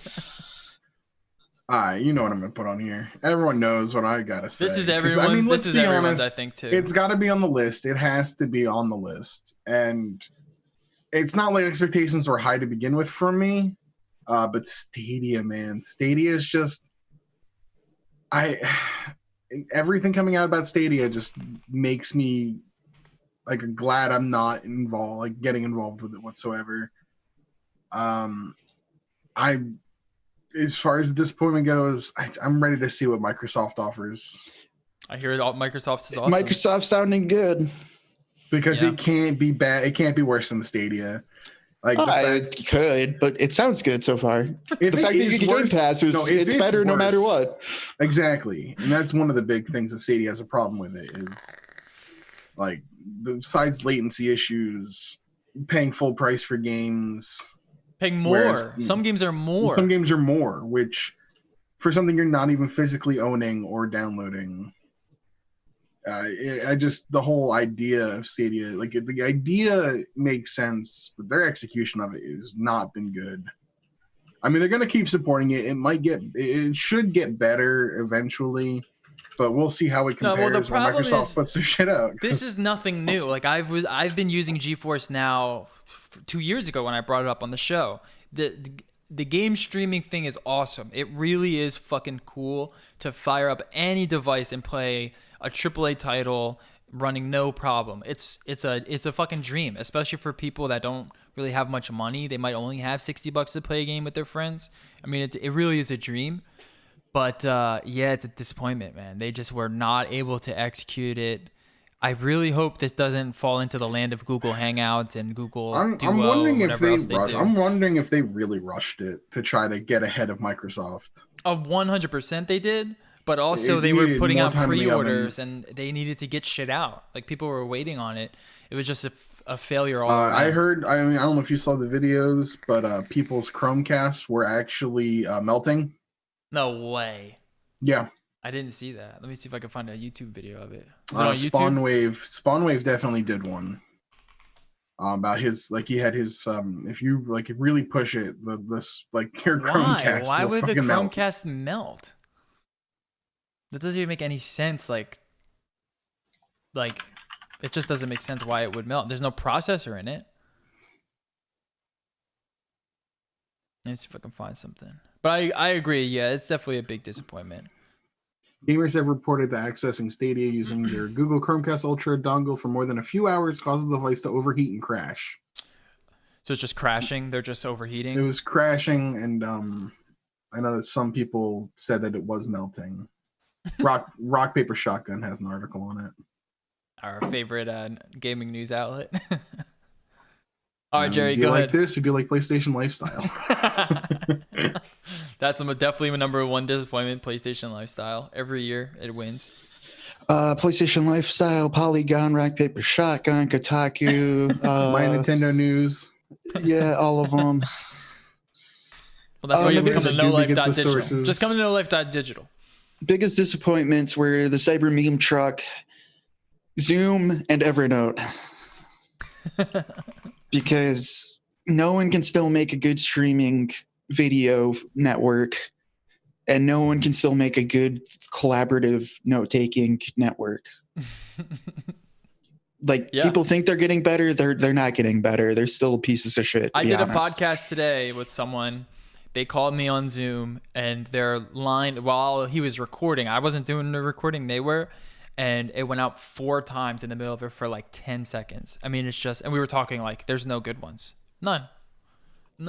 And And this isn't really a year thing. This isn't like just because of 2019. This is just No, it's personal sort gripes. of I was gonna it's say, sort I of do- 2019 because it's now 2019 and it's still dog shit. It's just as bad as it was in 2015. Still, for all of them. I do my my D&D show on Mondays on my channel, and I use Discord's video. Why? Is that any better? Because I don't want to pay for Zoom, and most times it's fine. But the last 2 weeks, It's not. Been there fun. was the big Google API issue. The one time where we were down for like I think 30 minutes, we just couldn't do anything. And then my one player on the last one, just his video kept disconnecting repeatedly, nonstop. Yeah, they're all trash. I'm like, what do I do? Do I move to Google Hangouts? Do I pay Zoom, which I really don't want to do? All right, company of the The year. answer is no, because they all suck. Like that's the issue. It's I ain't going 2019. back- They all suck. I ain't going back to Skype. Like that's even the thing is like Skype should be good. It's 2019. Like it's almost Skype 2020. should be Like the best. yeah, like why with all of these money behind all of these companies, like why isn't there just FaceTime for everything or Skype for everything that fucking works? I know. And don't especially know. with collaborative note-taking apps, like why do they still all suck? There's only OneNote and there's only Evernote And Google and Google Docs. Yeah, but like all of them are still stuck in 2014. Yeah. There's been no improvement. Evernote's web or Windows app is completely different from the Mac one too. It's just a completely different experience. It's so odd. It's like they're just like fuck Windows. Yeah, I agree. There needs to be some updates there. All right, favorite best company of the year. This is a category that I think we should give to a company that we feel is just like, okay, we saw a lot of them. We enjoyed a lot of their products. They just had a really fucking good year. And Jerry, you go first. I went with Grinding Gear Games because they were Makers of killing Path it. of Exile. Yeah, with the XKyleCon thing, like all of that. They had their first convention that was amazing. They announced a new game. All of their content updates are insane. They're fucking killing it, dude. And they're like keeping true to their core values, which is fucking rare in tech and video games nowadays, sadly. But they're doing it, you know what I mean? Like props to them, dude. They're slaying. Yeah, I agree. They're doing a good job. Go ahead, Doobie. What's yours? I put one down, but I will mention two runners up. Go ahead. So my runner ups, I think Nintendo, despite not having a super big year, You I can't think pick they put Nintendo every year, Doobie. I can't help it. They're not the winner. They're runner up. I think they had a solid year in what is probably a down year for them. All right, go ahead. Explain yourself why they would be company of the year. Yes, please. Like I said, I think even despite being a down year, not pushing out some of their, with the exception of Pokemon, not They pushing out a released lot of really- Pokemon and fucking online is still With- dog shit. How with are they the- company of the year? with the exception of Pokemon. They didn't really have any major like console sellers, Breath of the Wild kind of games. I still think they had a They really just solid exist. release with the Lite, with the Switch Lite. And That I you think- hated. I personally don't have a need for it, but it's a reason why they are selling still like hotcakes, even though they don't have any big software this year to put. I was the only person on this podcast defending the Switch Lite. You Both were, of you yeah. guys hated it, but Yeah. now this is making Nintendo company of the year, even though of Listen, actual no, releases there was nothing. Online is still dog shit trash. Online will never be good. Online will And never then be like good. the Let's best be thing honest they've here. done is actually make a good console. So I guess making a good console is think props. I because made a good it's- console I- 2 years ago. Well, I'm saying because even though there's no huge software that should be pushing numbers, if you look at the numbers, the Switch is still selling like crazy. Okay. It's still selling very, Okay. very well. You- So I think you're for Nintendo entitled- to, you're to entitled do to your that, opinion. they're a runner-up. They're not my company of the year, though. Okay. My other company, I think Arxis had a really good year. They're the fighting game guys, but they started to expand a little bit outside of just fighting games. If you look at I think it's River City Girls. Not my indie of the year, but one of the top indies of the year. if you guys consider it indie, because it's not really AAA. But they're good old beat 'em ups, and they're just finishing Dragon Ball Fighters Season 2. They announced the new Guilty Gear, which looks sick as hell, and I'm excited for that. But my company is Respawn. Respawn, just between Star Wars and Apex Legends. And I think the funny thing for Star Wars is EA gave their looter shooter first person, first person. I don't know if it's first person, but the third person. But their looter shooter, their big action game, gave that to BioWare, and they gave the Star Wars third person story adventure action game to Respawn. Yeah. And on paper, that shouldn't work. That shouldn't have been a good decision, but it actually was. Mm-hmm. Mainly because BioWare is dead in the water, and I don't think they would have made a good Star Wars game to begin with at this point. They're just done. But Respawn really showed that they know how to make games. Like, they're known for Titanfall series, and now they're known for Apex Legends, 2 first-person shooters,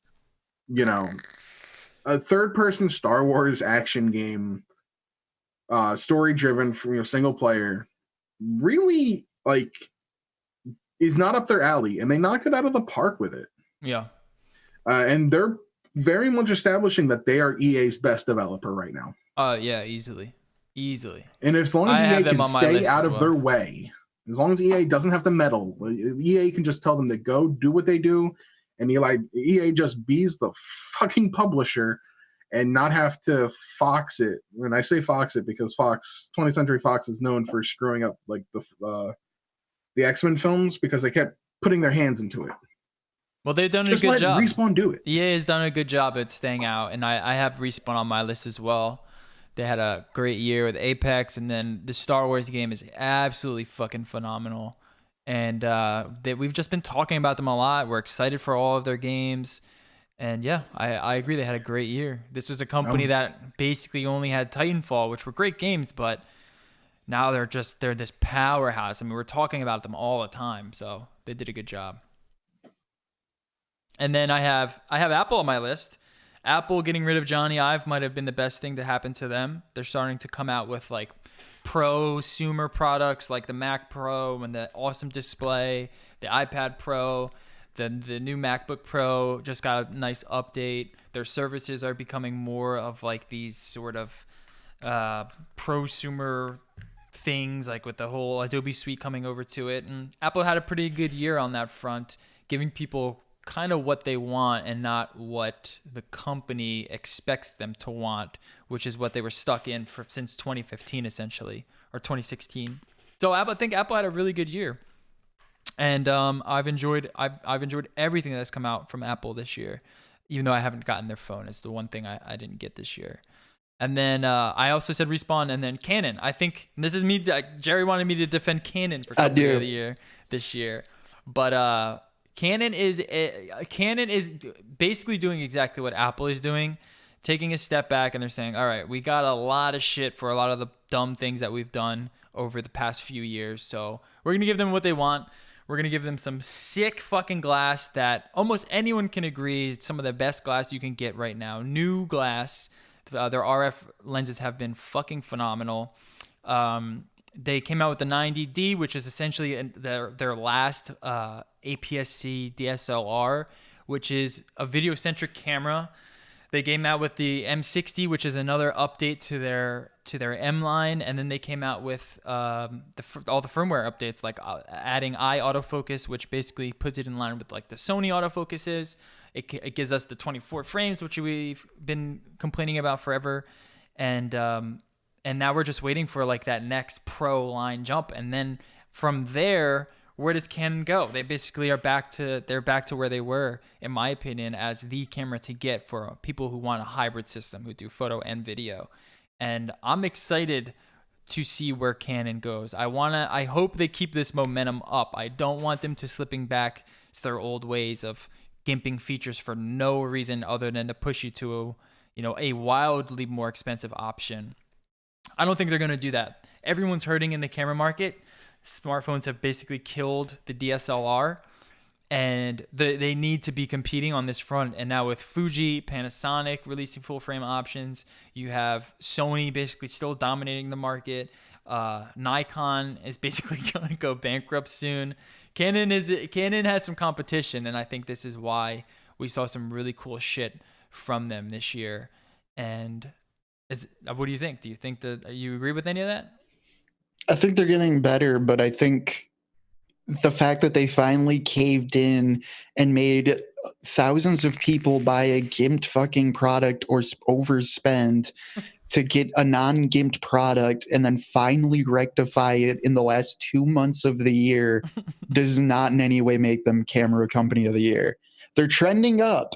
They finally seemed like they learned something. Let me rephrase but it. I think 10 months of just utter pure incompetence followed by 2 months of actually being genuinely good doesn't equate to company of the year. Let me put it this: they're not like the best camera company. I'm not saying they're the best camera company, but in terms of this year, I've been more excited about Canon than I have been ever out of any of the camera companies. And none of them have really excited me the way that Canon has. And it's mainly because I'm a full frame shooter. I like full frame.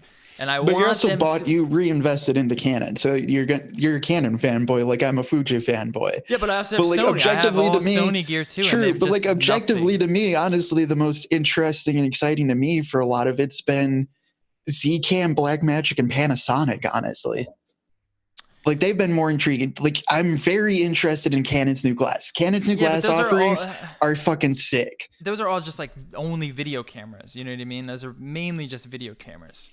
True, but that's what interests me more, I guess, personally. But like, I can't give them company of the year when it's 10 months of pure incompetence, where they finally, for the last 2 months, finally were like, fuck, we actually have to do good to sell cameras. Maybe we should do that. I think the 24 frames thing was definitely where they were like, all right, we need to give them 24 frames in order for them to either even consider these cameras. But if you just pretend like they're already in there, those cameras are pretty dope. Like the 90D finally you have a fucking 4K vlog camera from Canon with a flip screen, right? Finally you have but no IBIS. Yep, no IBIS, but you know the lenses have IBIS. Now IBIS isn't really an issue too much with the APS-C Canon lines. Not too worried there. And then you have the same thing on the M mount front.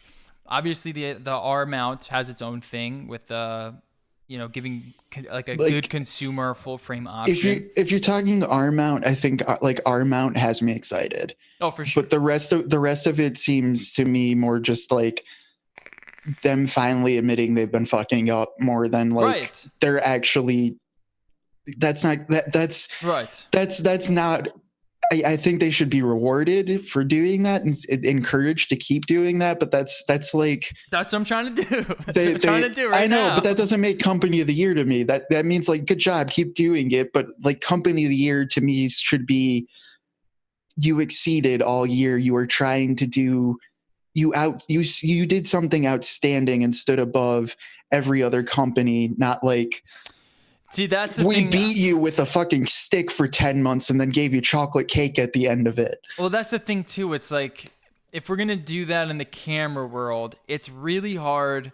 It is hard to do that. Honestly, Sony's had a good year. Yeah, but their cameras are just small, incremental updates. Like, nothing they really haven't. Like, that's why I'm going back to like Panasonic. Panasonic, like, their autofocus is still trash, but they're trying to improve it. Yeah, they had a big update where they tried to improve it. They're like I can at least look at them and be like, okay, so the full year you have at least been striving to achieve something better all year. Where Canon, it seems like now the last 2 months they're striving to achieve what's better, while a lot of other companies were doing that the full year. To me, yeah. I'd almost even I mean, you're thinking just the last 2 months because of the firmware 24 frame update. That and the lenses, like the new glass we're seeing. That the new art glass is fucking sick. They are trying to finally the RP come out with EFM lines. Like the RP now does seem like a cool camera. Like the last 2 months has been really good for Canon. I am excited for Canon, but I'm more excited to see what they'd be doing next year than like this year. They were fantastic because they weren't. I'll tell you what, if Fuji came out with a full frame option and they came out with an X Pro 3 that didn't have a stupid fucking screen on it, they could easily be in the running. And if they came out with a good IBIS camera, they could I wouldn't even easily get be in the the running. Fuji this year. Like That's what I'm saying. Fuji's best camera was from 2018. That's what I'm Like the saying. XT30 was cool, but like to me, I don't know. To me, it should go to Pana. Honestly, I don't know. I don't know if I could do that. I don't know if I could do that. Not as a hybrid. Not as a hybrid. especially as a hybrid. What are you talking about? Their autofocus is fantastic for pictures. Yeah, but That's the only thing it's actually good for. But their cameras are not good for pictures. That's the problem. I cameras are disagree. not good for I pictures. think you're just lost in the fake Canon colors, but that's all. No. I'll choose Sony colors over Panasonic colors any day. I'd choose Pana over Sony. No way. I would 100% choose Pana over Sony. Maybe if I'm taking pictures of like tech stuff, then that would be Tech, Yep. I would actually go Sony because the thing that I think Pana does better is skin tones and like animal tones. Honestly, they I do both think suck. they both suck, but I think Pana's better. Honestly, I do. They both suck. It's suck at that. what I really want is I finally want a GH5 killer. Can we get like all of YouTube to finally stop using a GH5? Can like someone make a camera that competes with the GH5's like spec sheet and just get all of YouTube to stop using a GH5? Yeah. Because 90% of YouTube is a GH5. I know. I don't like Micro Four Third mount. I don't like. I don't mind APS-C, but the Micro Four Thirds look is just, you can get 4K 120 at a Micro Four Thirds sensor. It's just so tiny. You're almost near a 1-inch sensor at that point. But that's the reason why I have Canon on the list. They were the company where I was like, all right, I saw the USR. I liked the idea of the R mount and where they were going. I saw their lens lineup. I said, okay, let's get into it. Then there was some good cameras that came out. We were just waiting on those GIMP features to kind of get fixed. And then they fixed them. And then they have me excited. I'm very excited for the future with Canon. More so than Sony, more so than Panasonic, more so than Fuji right now. And now we get into gaming. Our gaming list for the year. We have 3 things here. Best indie game, biggest gaming. I'm very surprised by Jerry's best indie game. Biggest gaming disappointment, and then 4. And then favorite game, and then game of the year. We'll start with best indie game. Go ahead, Jerry. I wanna understand this because I don't know if I'm aware of this stuff. I don't know. For me, I had a hard choice, and actually, the game I've been playing the most out of indie games is last month. Stardew Valley had their yearly update, and it's basically a second game added on top. So I've been playing Stardew Valley and all the new updates to that. That is by far what I've played the most for indie games. A Stardew Valley stan for some time now. Yeah, it's a good game. And they like multiplayer? added so much. Yeah. They added multiplayer. They added a whole revamp end game. So there's 8 million more things to do basically. Like there's so much. Is this more on that they the added. Switch? Do you know if they did it for the Switch too? I think they did it for all of them. Oh, might have to go back into it. It is a fucking addicting ass game. So that's what I'm giving Indie of the Year, just because I didn't have enough time to do a bunch, but I have played a bunch of that. So okay, Doobie. There's a few really good ones this year. Wargroove was this year, I believe. Yeah, it was. But for me, Katana Zero. Indie of the Year. Yeah, it's like that aesthetic that I really liked of Hotline Miami. This is one I haven't played. Put into a side-scrolling game. They've been extremely supportive of both the speedrunning community and just a lot of patches. They put in a hard mode. They put in fixie. When you say they're supportive of the speedrunning community, what does that mean exactly? So the original game had unskippable cutscenes, a lot of downtime. I think the record was like 45 minutes. And then when they came out and were like, hey, we're going to make a mode for speedrunners. We heard you. So they took all the filler out, all the cutscenes out. It's just gameplay. So you can play speedrun mode, which is just level to level to level. The record's like 18 minutes long, so it saves like 30 minutes of cutscenes that you just can't get out of. Oh, that's You pretty have cool. to sit there and go through it. And they really helped they really kept an open connection and open communication with the people who run the game, which I know I'm in the Discord for those guys. Really? And then they also put in the hard mode. So if you thought the game was too easy in your first playthrough, you can put on hard mode, which can get kind of crazy. And it just had the music. The soundtrack for that game was really good. It had that same kind of like Hotline Miami's feel to it, not just in only its aesthetics, but the music as well. Yeah, which is definitely one of my favorite indie games of all time. So maybe I should pick this one up, huh? Do you think I should get it on PC or Switch? You can get it on either. I have the Switch version. The only reason I would probably double dip is if I wanted to get back into speedrunning. It's just easier on PC because of Yeah, I just want to play it. auto loaders, but it runs fine it runs totally fine on the Switch. All right, cool. I'd recommend playing it with not with Joy-Cons. Yeah. All right, mine is Control. I think some people forget that it's actually an indie game. This was one of my favorite games of the year. Excellent title. And where is my? There it is. And yeah, it's a great game, man. It really is a great game. They did a great job with a small team. The story is excellent. The graphics are excellent. Everything about it has been excellent, and easily the best indie title I played this year. And I did play a few indie games, but this one is certainly the standout. It's kind of like the CD Projekt Red thing, where it's like, you expect this team.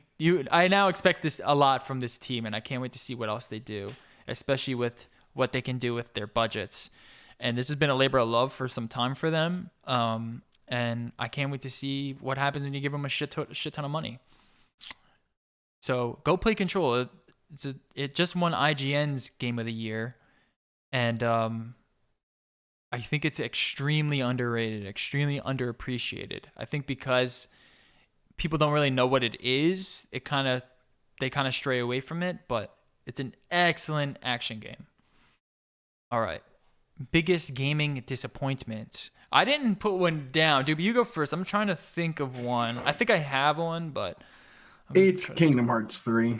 Yeah, that's definitely one of mine too. It's just That game sucked. And it's not just the fact that the game sucked. Like the end game, like the very end of the game is where the game's actually good. It just sucks that you have to go through all of these worlds and just rehashing Disney properties to get to what you really want to get to, which is the story that Tetsuya Nomura is making. Oh, I have one. Okay, I have one. Go ahead. And that sucked. I didn't enjoy going through Frozen and going through Monsters Inc. to have barely any exposition to what we've all been playing the game for, which is the conclusion to the series or to this arc that they've been building. And I'm not, I understand the people that are like, we waited 10 years. You didn't really wait 10 years because there was a bunch of games they released. There were some games that were better than this one that they released after the second game. But as the conclusion to the series, I'm hoping that DLC salvages something because it just was not a good end. It was like the Mass Effect 3, but worse for Kingdom Hearts. Yeah, I thought it was just whack. Like they, I don't know. I was not a fan. I thought the whole like combat system was boring. I thought the enemies were boring. The only thing cool is the IPs. You kind of the worlds are cool, and the different characters that you meet are cool. But like the boss fights are fine. I enjoyed the boss fights, but like the meat of the game was like not there for me. Yeah, and for the people who are emotionally invested in the story, it's not in the story of Frozen or Tangled. It's in the characters that are original, and you don't get any of that until this gigantic exposition info dump in the very last, not even act, in like the last 2 to 3 hours of the game. Yeah, it's so stupid. Which is so disappointing. The DLC coming out has the Final Fantasy characters, which were not present at all in this. And it looks like it's more focused on the original stuff, the stuff that we're here for. So maybe the DLC makes it worth it in the end, but as its standalone game, trash. Yeah. I'm gonna go next, and then we'll do Jerry next because we kind of talked about his a little bit before, but mine would be Anthem. I kind of forgot that Anthem was a 2019 release. Oh, what a disappointment! I tried so hard to like this game too, because I love like these types of games, almost like the Destiny, Mech Warrior, superpower type guy, open world, AAA title, one of the most gorgeous games I've played in a long time. But man, was it fucking disappointing. Just not fun. Bullet sponges. Well, didn't the Division 2 come out this year as well? That might have to go on the list too. Another one that was really fucking disappointing. Just didn't bring anything new. Bullet sponge enemies and a whack ass loot system. Yeah, both of those are my biggest disappointments. Division 2 is February. Yeah, and both I played Division a lot. I liked that one a lot more than I liked Anthem, and I did play that one a fair amount. But overall, it wasn't a game that I could dump 700 hours into by the year's end like I did with Smash. Simply put. All right, Jerry, you go. We talked about it earlier, but yeah, my biggest disappointment is everything this year is classic. It's WoW Classic. It's COD is Modern Warfare. Is Halo Reach. Halo is now all back out. Battlefield is going back kind of classic. Resident Evil 2 and 3 remakes. Final Fantasy remake. Yeah. Every fucking game this year has been a 10-year-old game. Yeah. I can see that, yeah. I can see that being a disappointment.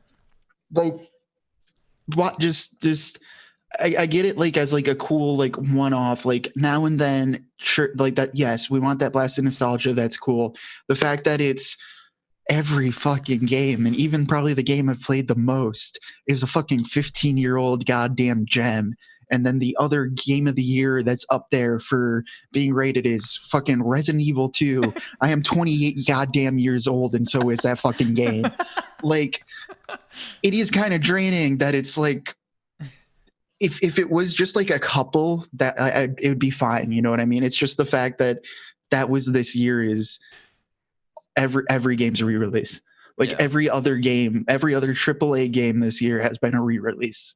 I mean, pretty much Kingdom Hearts was a re-release. That's kind of what it felt like to me. It felt like an old ass unpolished game. Like there's Control. There was Control and Sekiro that wasn't a re-release or a sequel of some sort. I mean, all right. That's it. Outer Worlds. Outer Worlds, I was going to say. It's technically not a sequel or re-release, but it's Fallout New Vegas. It's a Fallout New Vegas mod. And it plays like it. It plays like an old Fallout New Vegas game. Like it looks like it too. Like I said, if it was just like if we just had Resident Evil, like sure, dude, that's cool. It was done really well. That's cool. If we just had WoW Classic, hell yeah, dude. It's the fact that it's every fucking other game. Like and they're selling well too. I don't think this train's gonna stop. Jesus Christ, the three games I can think of this year that came out this year that were actually new are Sekiro, hell yeah. Let's see, Control, cool. Anthem and then Division 2. Oh, Anthem, Division 2 is a sequel. I'm not counting that, but sort of. What else do we? Apex Legends. Like there we go. We have 5 new IPs, and that was it. That's it. That's the entire fucking year. Yeah. And Death Stranding. Run them. Death Stranding. There we go. What were they again? Like Sekiro, Control, Apex Legends, Death Stranding, and Astral Chain. But like, it was Astral Chain AAA though. Platinum. It's a platinum game. It is like, platinum. Okay, yeah. It's like double A. Platinum, AAA. So there we go. We got one hand. Is platinum an indie? We got one hand. Here we go. I don't. Then we have Pokemon anymore, but I don't know because their big releases. Their big releases usually are with like Square's backing, which is not. Yeah, no, they have investors. They're not. They're more than an indie title. Yeah, but then we have. I guess AA would make sense. We have Halo. We have COD. We have. That's just fucking sad, Evil. Dude. Like that's sad that if like for like new IP for 1 year, I can count on one hand. Link's Awakening came back. Oh, Link's there's another Awakening, one. Resident Evil 2, Resident Evil 3, Yeah. WoW Classic, Call of Duty. Oh. Halo 2, Halo 3, Halo Reach. Like, New Super Mario Brothers. that was this year, dude. Yeah, Like, that was what the fuck? Was this year? Yeah. Yeah, we got a lot of remakes. No, we got a lot was of like- remakes okay, and no, it was- remasters. WoW Classic got announced, and then Resident Evil 2 Medieval. became amazing, and then everyone realized there's our money for the year, and that is all we've seen. Spyro. Don't forget Spyro. All right, let's get into favorite game of the year. We're almost running out of time. Favorite game. My favorite game has to go to Smash. I still love it. It's just so fucking good. You guys know how much I love the game. And then I also chose Star Wars. It was such a blast. I kind of wish I could relive it because it's so good. It's so fun. I loved every second of it. Respawn did phenomenal job on it. Don't buy it on console. Just get it on PC. Don't even think about getting it on console. But yeah, those are my favorite you can games. probably get away with a PS4 Pro. Get But one if of you the have Pro regular base systems. PS4, Yeah. do not. Just buy know that Star if you Wars run on into that. glitches and issues, I told you to get it on PC. Just remember that. All right. Yeah, I'm gonna go. God, favorite game. It's If I tough. go by hours spent playing, For me, it was I- pretty easy, but I it's put tough. over 500 hours into Apex. That's not your favorite but- game. Just let it be, man. It's okay. You not like my favorite Apex. game. You love Apex. I gotta go. Star Wars. If That is I a game put- I couldn't put down Star Wars. Like I yeah, but couldn't put it you down. did not spend 500 hours in Star Wars. Thank God I didn't. But I could have. It was I just know I could. the combat. I looked. I know a game is good, like an action game like that, when I don't dread. I actually actively look for combat. Yeah, That's how good the combat in that game was, and the world that they built. and that's kind of opposite of Dark Souls because you fucking actively run away from combat. And And the characters, I'm learning that in Sekiro right now. Oh yeah, Sekiro for sure. Yeah. because I'm in the mindset now of I'll just kill everything I come across. Yeah, no. And at some that's point not you're a just good like, idea. no, it's probably faster just to get to the boss area and not keep wasting your time. Yeah. And that's why I'll probably play Sekiro for 500 hours. Yeah, but I agree. Um, Star Wars Yeah. is excellent, man. It's so. It took fucking everything good. I liked, and then like I had Code Vein was my introduction to like the Dark Souls formula, but this is the game that like really made me enjoy the combat Mhm. of that formula. Yeah, and they did it really well. It's not nearly as refined or polished as Sekiro. Would you agree with that? For someone who's only played a little bit of it? As I'm playing a little bit of Sekiro, and I would agree with that, but I think for what it is, that's not a knock against it. Okay. Because lightsabers, I mean, let's be honest, lightsaber is kind of an OP weapon to begin with. Yeah. Like that's some OP broken jank bullshit in that universe. Like lightsabers always beat almost everything. I would love a one-hit option. I would love a Star Wars game that was, one hit you're dead. If it chopped your head off or something. I mean, a lightsaber when you get hit by it, you probably probably arm should be chopped off. Yeah, So, they should do a new game plus mode for Star Wars. I would definitely play it. But I think like Star Wars isn't as in the combat area. It's not as polished as Sekiro. Like I said, my nitpicks a little bit with Star Wars, and there's a new patch actually just coming out. There's a certain part in the story where something happens to your lightsaber, and there's a cosmetic thing that happens as well, and you can't get rid of it. But they have added a feature to get rid of that cosmetic thing. So I enjoyed the way that they did the cosmetics with the lightsaber. Me too. Even though you really never get a chance to actually enjoy much of that except for the colors. I mean, you see it on your hip. I like seeing it on your hip. Looks good. On the PC. This is on PC, remember? Yeah. All right, Jared, do you have a favorite game? Classic WoW. I don't fucking know, dude. Then that's your favorite game. That's all good, man. It's all His good. biggest disappointment. NHL is his 20, favorite dude. game. I don't fucking know. This year sucked. Hold on. NHL 20 just got Snoop Dogg. Dude, that Oh, yeah, I saw fuck that. that. Fuck I that, love it. dude. Why? love Why it. do you want to Why say do you fuck that love it? Snoop Dogg?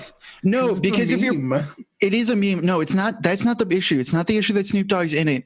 It's because since this update, if you play franchise mode, every 3 fucking games, it's Snoop Dogg. Like, dude, no, it's supposed to be like a once a year type thing. Not every fucking other game is Snoop Dogg's in the fucking second half. Does he drop it like it's hot? What does he on the do? ice? He just fucking sits there and it's just pre-recorded talking. Oh, that's so stupid. I thought it You was can like play you as could him play. too. Oh, you could. Okay, that's cool. You No, can it put just him on sucks your team. if you do franchise mode. Fuck Snoop Dogg. It just it's that it's dumb. It's bad. It's Snoop Dogg, just I know because you're watching. We love they're you. doing it too much. They put it in too much. Basically, it's supposed to be like once in a blue moon special event, and right now it's just like every other fucking game is Snoop Dogg in the second intermission to the fucking third. Like second period, you just got Snoop Dogg talking the entire time. Like, cool, dude. It's lost its like cool niche funness when it's every fucking game. Yeah.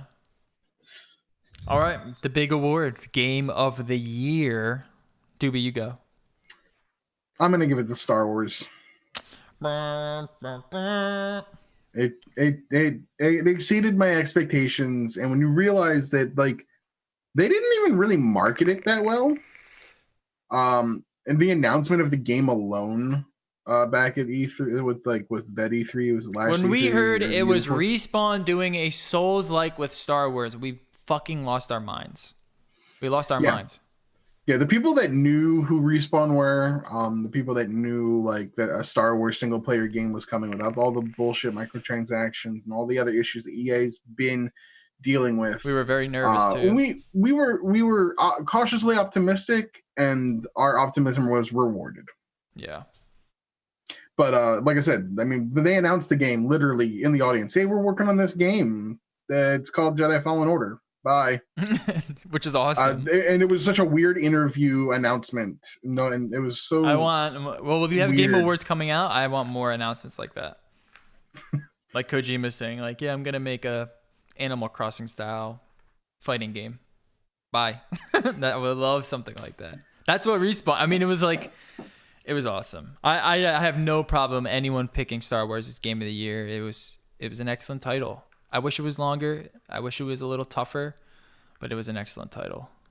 It's like I said, this year with 2019, where 2019 was just the year of, God, it kind of just felt like a whimper year. I think we got a lot of things this year that were good signs for the next decade. Yeah, and I think we're on Star our way to Wars this. from Respawn is one of them. Stay tuned for No Life in 2020, where we start talking about all these fun, crazy games coming out. I can't wait for fucking Cyberpunk. Jerry, you don't have a Game of the Year? Is it going to be NHL 20 with Snoop Dogg? Honestly, I'm tempted to give it to fucking Resident Evil 2? Okay, cool. nah, dude, Star Wars. Yeah. Just the fact that there's actually a good Star Wars game out again. Yeah, and it is a good one. You should play it, man. I'll You get should around to it at some definitely point. play it, dude. You should definitely play it. And if you guys have Origin Pass, you just download it, man. Origin Pass has been pretty And good the this I year. don't give EA money, dude. Yeah. What are you talking And the about? characters are really good. The story is intriguing enough that, you know, I was wondering where it was going to go. Yeah, it was great. Definitely needed like, you know, more boss battles, like tougher ones, because like the fights that you do get where like you start to get your ass beat and you're like actually fighting one-on-one with somebody, like Those are so saber great. versus saber, so good. Yeah, I wish there was more of those. I wish there was I wish there was a lot more to it, but And without spoiling anything, that ending was just, it's worth playing alone to see that whole last sequence. So it really good. is. It's worth $60. It's worth $60 to experience that. My Game of the Year goes to Sekiro. It was tough between that, Resident Evil 2, and Control. I have to say, I really loved all three of those games, but Sekiro was one that just kind of sticks to mind more. It was so, I'm the biggest Souls-like fan on the planet, and it was the most refined version of that type of game. And yeah, I just loved every fucking second of it. I hated every second of it, but I also loved every second of it as well. It was hard to pass up Control though, because Control is such a fucking surprise and it's such a blast. Such a great action game. I want more of it. I wish these games were longer, That's kind of my biggest disappointment this year. Was a lot of these games were short. Like Control was really short. Resident Evil 2 was really short. Sekiro's kind of short. If you're good at it, it can be pretty short. But Star Wars was very, very short. I wish these were all like 30 to 40 hours at least. But we're at the age where it's like 20 hours max, and that's a little disappointing. But overall, I have to give it to Sekiro. I would love to see Sekiro win Game of the Year at the Game Awards. I think From Software they need a win, man. They've really shaken up the industry, and Sekiro was such a fucking love letter. So that's my pick, man. I gotta give it to him. It was good. I thought it was a pretty good year for those titles, though. I thought all those games were great. I'm probably the only one who's played most of the Game of the Year nominees. I played Outer Worlds. I played Sekiro. I played Control. I mean, I played through all of these games. I think the only one I haven't played through. Let me double check really quickly. Yeah, I've played through all of them. I just haven't played through Death Stranding. I haven't finished Death Stranding, but I've played through all of them. It's not like last year where it was like you had God of War and Spider-Man, and it was just like how do I pick between these two games? Right. Yeah. I mean, it was really tough. This year, you can make a case for every single game, but you don't sit there and have two that you just go, I don't know what to do. I do. I mean, I don't think that these games are on those levels. I think they're all relatively. They all relatively have strengths and weaknesses. It's a tough year to pick. I don't think Death Stranding is Game of the Year, though. I can safely say that from what I've played. And I don't think Outer Worlds is Game of the Year. Between Smash, Control, Resident Evil 2, and Sekiro, it's a tough pick. It really is a tough pick. But if we're putting them against last year's Game of the Year nominees, those win every time. Like Spider-Man was way better than any of these. God of War was way better than any of these. What was another game that came out last year? Did Mario come out last year? Odyssey? Yes. I mean, Odyssey was fucking great. Right? I think it did. Let me double check. I feel like that was 2018. I think it was, right? Was okay. No, right. 2017. All right. Well, we have damn. We have another list here. Hold on. Jeez, it's been over 2 years since Odyssey. It does not feel like 2 years ago. Oh yeah, actually, last year's wasn't that good. It was maybe it was 2 years. Last year was God of War versus Red Dead. And Spider-Man. So those three were really tough as well. And then the year before that was what? Odyssey, Horizon, Breath's Awakening. Breaths of the Wild. Breath's Awakening. Wow, well, there's the Pornhub title. Breaths of a Wild. Yeah. Okay, so if we go against God of War, Spider-Man, Red Dead, yeah, I still would pick those over any of these games. Overall, though, I do think that these were really good contenders. Just go play Control. If there's any game you guys should go play, you probably haven't played Control, please go play it. You're really going to enjoy it. It's fucking weird. It's so fucking weird. The story is excellent. The acting is just the best acting in a game that I've ever seen. The graphics are great. The action is great. It's fucking amazing sound design, amazing aesthetic. Runs beautifully on PC. Maybe that should be my biggest disappointment. Console releases have been really bad this year. Just like terrible console releases. And this is what happens when you're at the end of a life cycle and you're getting ready for the new one. Yeah, they're not keeping up. But that's it, man. That's our yearly list. I think it was a good discussion. Next year, I can't wait to see. Next year's gonna be tough. Next year is gonna be tough. We have so many fucking bangers coming out next year. I can't wait to have this discussion next year. Hopefully, we have more music. I'm a music guy, and very disappointed by the music this year. Almost nothing came out this year that was worth listening to. But what about Kanye? Shut up with the fucking Kanye. It was so bad. Wait, dude. have you seen him dressed up as the Silver Surfer? No. I'm going to show you guys a picture. And just Google Kanye Silver. There you go.